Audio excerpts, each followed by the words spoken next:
நேயர்களுக்கு வணக்கம். இது big Boss season 8 Tamil.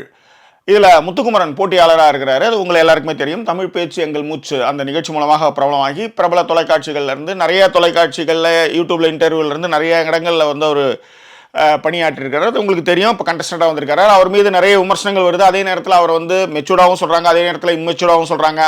So இது என்ன, அதை எப்படி வந்து அவரை பார்க்குறாங்க அப்படின்றதையும் கொஞ்சம் விரிவான ஒரு பார்வையாக ஒரு ஸ்பெஷல் வீடியோவாக பார்க்க போகிறோம். அதற்கு முன்பாக இந்த தளத்தை இதுவரை சப்ஸ்கிரைப் பண்ணாதவங்க சப்ஸ்கிரைப் பண்ணுங்கள், லைக் கமெண்ட் ஷேர் பண்ணுங்கள். ரைட்,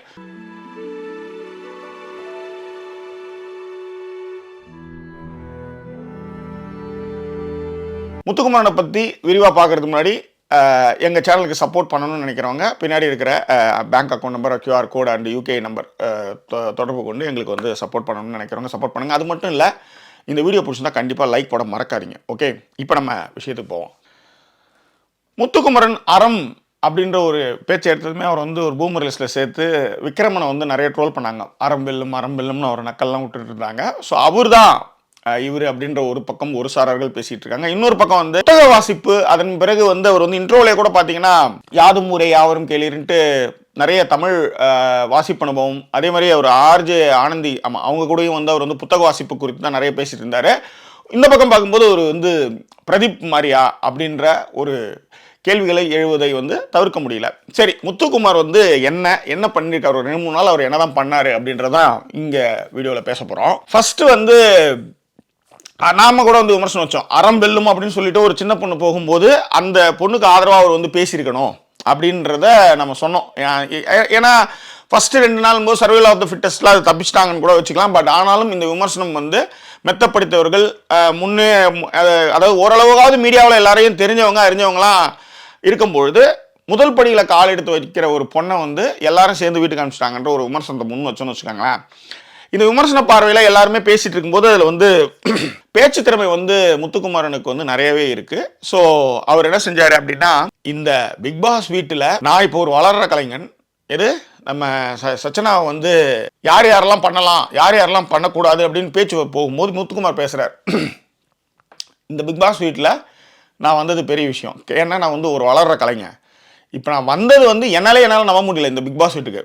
ஆனால் 24 மணி நேரத்தில் வந்து ஒருத்தவங்க இந்த வீட்டை விட்டு போகிறது வந்து நான் இந்த அநீதியானது, அதை நான் எதிர்க்கிறேன். அதே நேரத்தில் வளரும் கலைஞரான என்ன நீங்கள் வெளியே அனுப்பிச்சிங்கன்னா அதை விட அநீதியானது அப்படின்ட்டு அது ரொம்ப கேஷுவலாகவும், அதே நேரத்தில் என்னை டச் பண்ணாதீங்க, எனக்கு இந்த வீடு தேவை அப்படின்றதே அவர் சொன்னார். அது மட்டும் இல்லை, இன்னொன்று சொன்னார், நான் இந்த வீட்டுக்கு வந்ததை என்னாலே நம்ப முடியல, என்னை சார்ந்தவங்க நிறைய பேரால் இதையும் நம்ப முடியல. ஆனால் இன்கேஸ் நான் இந்த 24 மணி நேரத்தில் நான் போயிட்டேன்னா அவங்களாம் சந்தோஷப்பட்டுருவாங்க, அவங்க சந்தோஷப்படக்கூடாது, அதனால் நான் வந்து களத்தில் நின்னாகணும் அப்படின்ற மாதிரி சொல்லி இருக்கிறவங்க மனசுலாம் அதாவது பேச்சு திறமை வந்து முத்துக்குமரனுக்கு நிறையவே இருக்குது. அதில் வந்து அவர் வண்டி ஓட்டினாலும் கூட சில இடங்களில் நிறையவே லாஜிக்கலாகவே பேசுகிறார். ஆனால் என்னென்னா இந்த ஓவர் கான்ஃபிடென்ட் ஓவர் பேச்சு ஒரு நேரத்தில் வந்து சில நேரத்தில் வந்து அது பூமரங்காக ஆகிடும். புரியுதுங்களா? அது ரிவர்ஸ் இந்த மேட்டரில் வந்து மாட்டிருக்கக்கூடாது அப்படின்றதும் என்னுடைய ஒரு பார்வையாக இருக்குது.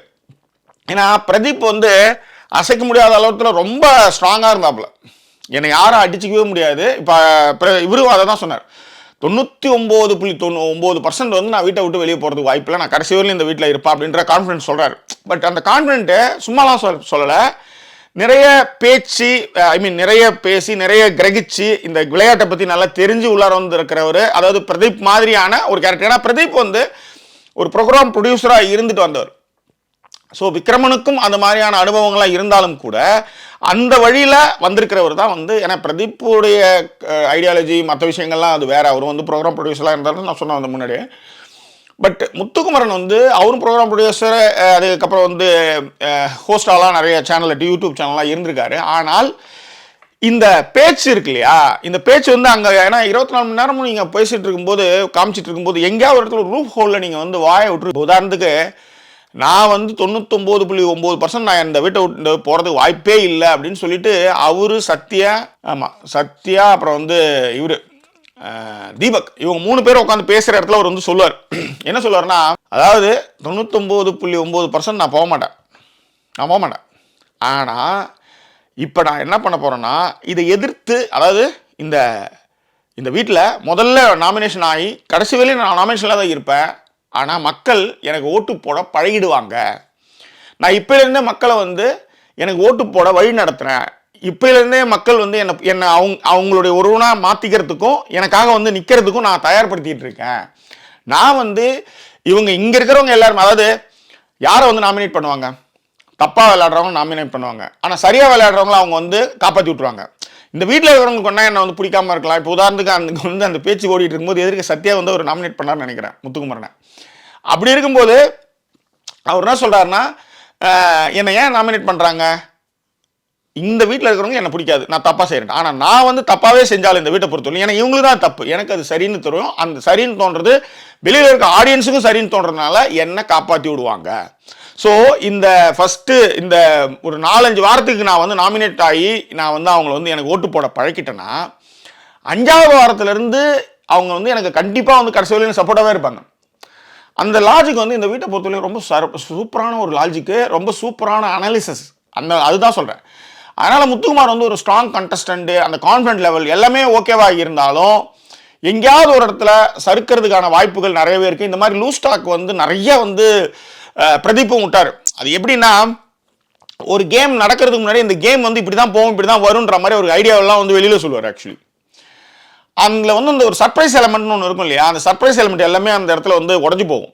அந்த சர்ப்ரைஸ் எலமெண்ட் என்னடா, அது நாம் ஒரு கஷ்டப்பட்டு ஒரு கேம் வந்து ரெடி பண்ணி வச்சா எல்லா கேமையும் கரைச்சி கொடுத்துட்டு இது இப்படி தான், இது இதில் இப்படி இப்படி அப்படின்ற மாதிரி ரொம்ப கேஷுவலாக எல்லாத்தையும் உடச்சி விட்டுறாப்புல அப்படின்னு பிக் பாஸ் டீமுக்கே கூட ஒரு அளவுக்கு வந்து கொஞ்சம் கடுப்பாக இருக்கும் அப்படின்றதுல இருந்திருக்கும் அப்படின்றதுல மாற்று கருத்துலன்னு தான் நான் சொல்லுவேன். ஏன்னா நாம் ஒரு விஷயத்தை ஒரு கதை சொல்லிகிட்டே இருக்கும்போது திடீர்னு ஒருத்தன் வந்து கிளைமாக்ஸ் சொன்னால் அப்படி இருக்கும்.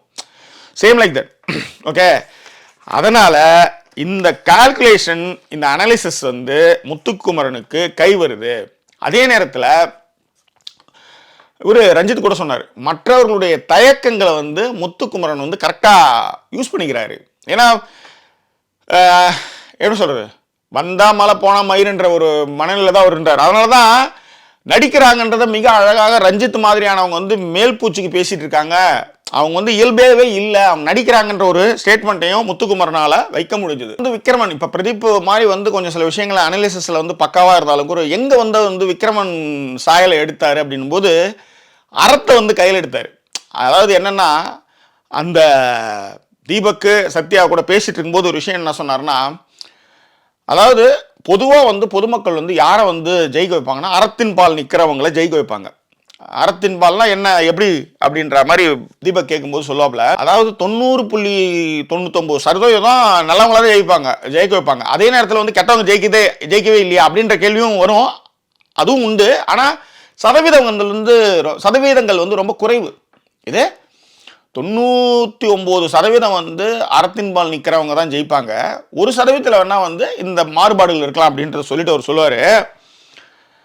தீபக் வந்து கேள்வி கேட்பார், அது எப்படி வந்து அறத்தின்பால் நிற்கிறது, வாட் இஸ் த ஸ்ட்ராட்டஜி அப்படின்ற மாதிரி ஏதோ சம்திங் அவர் கேள்வி கேட்கும்போது இவர் அதுக்கு பதில் சொல்லுவார், ஈவில்னஸ் இல்லாத மனிதன், அதாவது அவன் பக்கம் வந்து கெட்ட குணங்கள் இல்லாத மனிதனை பொதுமக்கள் ஜெயிக்க வைப்பாங்க அப்படின்றத நான் பலமாக நம்புகிறேன் அப்படின்றத ஒரு ஸ்டேட்மெண்ட்டாக வச்சார்.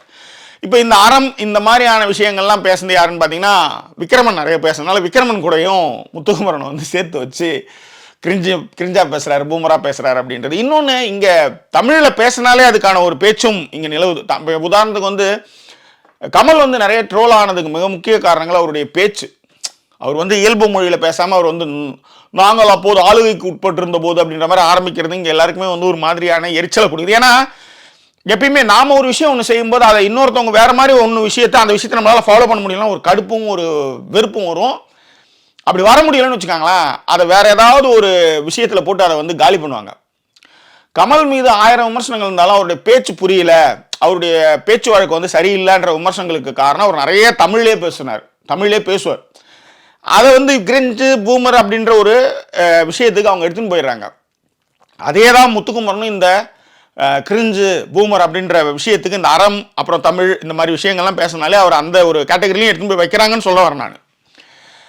ஆனால் நீங்கள் பார்த்தீங்கன்னா பிரதீப்புக்கு அப்படி ஒரு பேச்சு வரல. ஏன்னா அவர் பல தளங்களில் ஆங்கில நாவலெல்லாம் படிச்சுட்டு பேசுவார். அந்த மாதிரி விஷயங்கள் இவர் முழுக்க தமிழை சார்ந்தே இவர் பேசுகிறதுனாலே என்னவோ இவர் அந்த ஒரு லேபிளுக்கு வந்து எடுத்துன்னு வராங்க.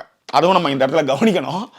ஆனால் அதே நேரத்தில் ஒரு விஷயத்தை கிரகிச்சு அதை புரிஞ்சுக்கிட்டு அதை பேசுகிறதும் அந்த விஷயத்தை வெளியில் சொல்கிறதுலையும் வந்து முத்துக்குமரன் வந்து தயங்கினதே இல்லை அப்படின்றதையும் இந்த இடத்துல நம்ம சொல்லிக்க கடமை விட்டுருக்கோம். இப்போ இந்த கிரிஞ்சு பூமர்லாம் பேசுகிறாங்கல்ல, இந்த கிரிஞ்சுத்தனங்கள் இந்த பூமர்த்தனங்கள் இல்லாமல் வாழ்க்கையே கிடையாது. இந்த கிரிஞ்சுத்தனங்கள் பூமர்த்தனங்களோட தான் நீங்கள் வந்து அது வந்து எல்லை மீறும் பொழுது தான் அதை வந்து நீங்கள் வந்து அந்த ஒரு கேட்டகரியில் எடுத்து வரணும். பேசுகிறதே வந்து அந்த கேட்டகரியில் சேர்க்கிறத நான் வன்மையாக கண்டிக்கிறேன் இந்த நேரத்தில். அதுதான் மேட்ரு. அதே நேரத்தில் ஜாக்லின் கிட்ட வந்து ஒரு விஷயம் வந்து பேசுவார். அவர் ஜனநாயகம் சொல்கிறதுல வந்து சில மாற்று கருத்துக்கள்லாம் இருக்கு. பட் ஆனால் அந்த அட்வைஸ் வந்து ரொம்ப கரெக்ட். ஜாக்லின் வந்து எனக்கு வந்து வரத்துக்கு முன்னாடியே வந்து ஒரு விஷயத்தை வந்து என்னை நிர்பந்திக்கிறாங்க, அதனால் நான் வெளியில் இருக்கிறேன் அப்படின்னு சொல்லி அவங்க வந்து ஒரு போராட்டம் பண்ணுறாங்க. அப்போ வந்து முத்துக்குமரன் வந்து அவங்க கூட போய் பேசுகிறார். பேசும்போது ஒரு விஷயம் சொல்லுவார், எல்லாரும் அதை வந்து ஃபாலோ பண்ணிட்டாங்க, நீங்கள் ஏன் ஃபாலோ பண்ணலான்னு போது எனக்கு அது உடன்பாடு இல்லை, எனக்கு அது வந்து பிடிக்கல, அதுதான் எனக்கு வந்து கடுப்பாக இருக்குது அப்படின்னு சொல்லும்போது, எல்லா இடத்துலையுமே ஹிட்லர் சொன்னதான் நான் சொல்லிட்டு இருந்தேன். ஆனால் ஹிட்லர் கிடையாது, ஒரு மேல்நாட்டு அறிஞர், அதுவும் அமெரிக்க அறிஞர் தான் வந்து இந்த விஷயத்த சொன்னார். If you hate the rule, if you hate the rule follow the rules.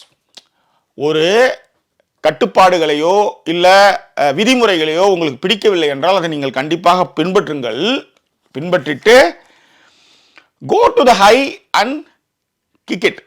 அதாவது அந்த ரூலை ஃபாலோ பண்ணிட்டு மேல் நோக்கி, அதாவது முன்னேறி அந்த இடத்த, அதாவது நீங்கள் சொல்கிற வந்து ஃபாலோ பண்ணுற இடத்துக்கு நீங்கள் போனதுக்கப்புறம் உங்களுக்கு எந்த ரூல் பிடிக்கலையோ அதை உடையுங்கள், எட்டி உதையுங்கள், மாற்றுங்கள், வாட் எவர் இட் இஸ், அதை நீங்கள் பண்ணுங்க அப்படின்றது தான் முத்துக்குமரன் ஜாக்லின் கிட்ட சொல்லுவார்.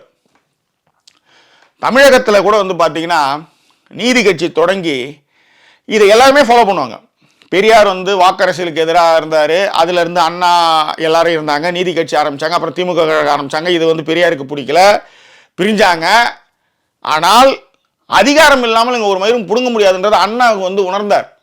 அதனால தான் அண்ணா என்ன பண்ணாருன்னா, கண்டிப்பாக வந்து ஜெயிச்சா மட்டும்தான் அந்த ரூலை மாற்ற முடியுன்றதுனால ரூலை ஃபாலோ பண்ணிக்கிட்டே என்ன பண்ணாருன்னா, அவர் தமிழகத்தின் முதலமைச்சராக 1967 ஆனதுக்கு காரணம், தமிழ்நாடு என்ற பெயர் மாற்றத்துக்கு வந்து நின்னதுக்கு காரணம், சுயமரியாதை திருமணங்களுக்கு சட்ட வடிவம் கொடுத்ததுக்கான காரணம் எல்லாமே என்னன்னா இதே தான்.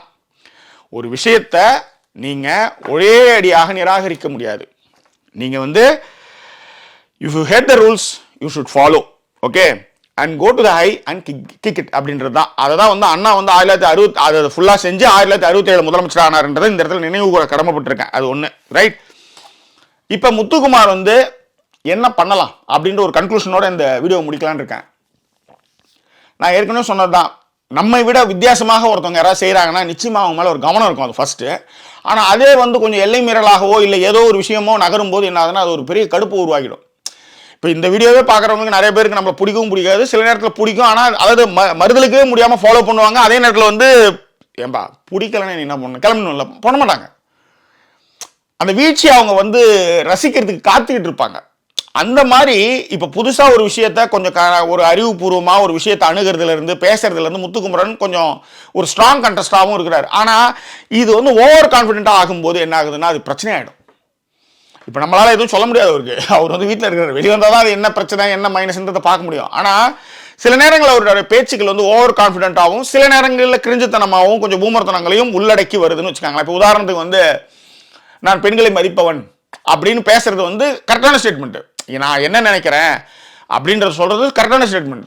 ஆனால் இந்த ஸ்டேட்மெண்ட்டே என்னன்னா வந்தோமா வேலையை பார்த்தோமா கிளம்பு அப்படின்ற மாதிரியான சில பதிவுகளை என்னால் பார்க்க முடிஞ்சுது. ஆனால் நான் எப்படிப்பட்டவன்றதை நான் சொல்லணும்ல, எல்லாருக்குமே முத்துக்குமாரன் யாருன்னு தெரியுமா, அவருடைய கோணம் அது கரெக்டு. ஆனால் இந்த ஸ்டேட்மெண்ட்டோட இப்படி ஆரம்பிக்கும் போது இப்படியான விஷயங்கள்லாம் வரும், அது ஒன்று. அதே நேரத்தில் நான் 99.9 வரலையும் அப்படின்ற மாதிரியான கான்ஃபிடன்ஸ் ஸ்டேட்மெண்ட்டும் இங்கே இந்த மாதிரியான விஷயங்கள் இந்த வீட்டை பொறுத்தவரையும் வேண்டாம் அப்படின்றதும், அதெல்லாம் அவர் குறைச்சிக்கிட்டாருன்னா ஓரளவுக்கு வந்து 100 நாள் ஜெயிக்கிறாரா போறாரான்னு தெரிய முடியாது, ஒரு 50 நாளை கடக்கிறதுக்கான வாய்ப்புகள் இருக்கு. என்னன்னா மற்றவங்கள மாதிரி வந்து அவர் வந்து அமைதியாக இல்லை. அதே நேரத்தில் பூசிலாம் முழுகாம அந்த விஷயத்தை வந்து சில இடங்களில் உடைக்கிறதா இருக்கட்டும், சில இடங்களில் வந்து அறிவுபூர்வமாக பேசுறதா இருக்கட்டும், ஒரு மனதை கவர்ந்த ஒரு விஷயமா தான் ஒரு சில விஷயங்களை பண்ணிட்டு வர்றாரு.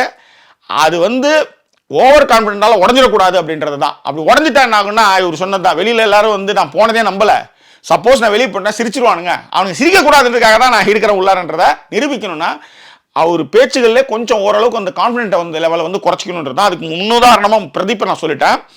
அறம் இதெல்லாம் வந்து விக்ரமன் கூட வந்து கிரிஞ்சு பூமர்லாம் சேர்த்தாங்க. விக்ரமன் வந்து நிறைய இடங்களில் வந்து ஏன்னா அறத்தின்பால் நான் அதை தான் சொன்னேன் நிறைய வாட்டி, சிறு வயதில் நேர்மையும் ஒழுக்கமும் கற்றுக் கொடுத்து வளர்க்கப்படும் பிள்ளைகள் பிற்காலத்தில் ரொம்ப கஷ்டப்படுவாங்கன்னு சொல்கிறேன். புரியுதுங்களா? நீங்கள் ஏதாவது ஒரு இடத்துல நீங்கள் நகர்ந்தே ஆகணும், கொஞ்சமாவது விலகே ஆகணும் அப்படின்னும் போது இந்த உலகத்தில் 100% பியூர்ன்றது யாருமே கிடையாது. ஓகே, அப்போ உலகத்தில் எல்லாருமே 100% பியூராக இருக்கிறான்னா நீயும் பியூராக இருக்கும்போது அறத்தின்பால் இருக்கும்போது பிரச்சனை கிடையாது. ஆனால் நீ மட்டும் வந்து பியூராக இருந்தேன்னு வச்சுக்கோங்க, உன்னை கேலி பேசும், அதில் தான் நீ ரொம்ப வாக மாட்டுவேன். ஏன்னா அன்னைக்குன்னு பார்த்து உன்னால் வந்து சில விஷயங்களை செய்ய முடியாது. ஏன்னா நான் 10 மணிக்கு அங்கே போய் நின்றுடுவேன்னா 10 மணி நிற்கணும். ஆனால் 10 மணி நிற்க முடியாத ஒரு நாள் வரும்போது என்னென்னா நீ பெரிய மயிர் மாதிரி பேசணும் அன்னைக்கு அப்படின்ற மாதிரி கேள்விகள் வரும். அப்போ நாம் என்ன பண்ணணும்னா குறைந்தபட்ச நேர்மையின் பக்கம் நிற்கிறதுக்கும் குறைந்தபட்ச நேர்மையாக இருக்கணும்னு சொல்கிறதுக்கும் காரணம் அதுதான். புரியுதுங்களா? இது எல்லாருமே 100% ஃபாலோ பண்ணும்போது இட்ஸ் பாசிபிள் டு ஃபாலோ. ஆனால் நீங்கள் அந்த விஷயங்களை யாருமே பண்ணாத போது அந்த 100% பியூராக ஃபாலோ பண்ணாத போது நீ மட்டும் ஃபாலோ பண்ணி என்ன கேட்க போகிற? அப்படி கேலிக்குள்ளாக்க தான் படுவேன். அதனால தான் சிறு வயதில் நேர்மையும் ஒழுக்கமும் கற்பித்து வளர்க்கப்படும் பிள்ளைகள் வந்து பிற்காலத்தில் வந்து இந்த மாதிரியான விஷயங்களை பாதிக்கப்படுவாங்க. அதான் நான் இந்த இடத்துல சொல்கிறேன். ஸோ ஓவர் கான்ஃபிடென்ட் மாதிரியான விஷயங்களை கொஞ்சம் குறைச்சிக்கிட்டு பேச்சு தான் அவருக்கு ப்ளஸ், அதே தான் சில நேரங்களில் மைனஸாகவும் இருக்குது. அது என்னன்றது போக போக தெரியும். இதுதான் இந்த 2 நாளில் பார்த்த விஷயங்கள், அந்த வீட்டில் அவர் பண்ண விஷயங்களை வச்சியும் விக்ரமனை குறித்தும் பிரதீப்பை குறித்தும் நம்ம வந்து பேசுறதுக்கு மிக முக்கிய காரணங்கள் அதுதான். ஸோ வேற என்ன, இது குறித்தான உங்கள் கருத்துக்கள் எதுவாக இருந்தாலும் அதை பின்னூட்டங்களை தாராளமாக தெரியப்படுத்துங்க. அது மட்டும் கிடையாது, எங்களுக்கு எங்கள் சேனலை சப்போர்ட் பண்ணணும்னு நினைக்கிறவங்க தயவுசெய்து இங்கே இருக்கிற QR கோட் பக்கத்தில் இருக்க bank account, Indian bank account, UK bank account இதெல்லாம் கீழே கொடுத்துருக்கோம், சப்போர்ட் பண்ணுங்கள். இது இந்த இப்போ பேசின முத்துக்குமரன் பற்றிய வீடியோவில் அவர் இதை பற்றின கருத்துக்கள் ஏதானாலும் பின்னூட்டங்களை தாராளமாக தெரியப்படுத்துங்க. மீண்டும் வேறொரு எபிசோடு உங்களை நான் சந்திக்கிறேன். அதுவரை நன்றி கூறி விடைபெறுவது உங்கள் ஜாக்கி சேகர். நன்றி, வணக்கம்.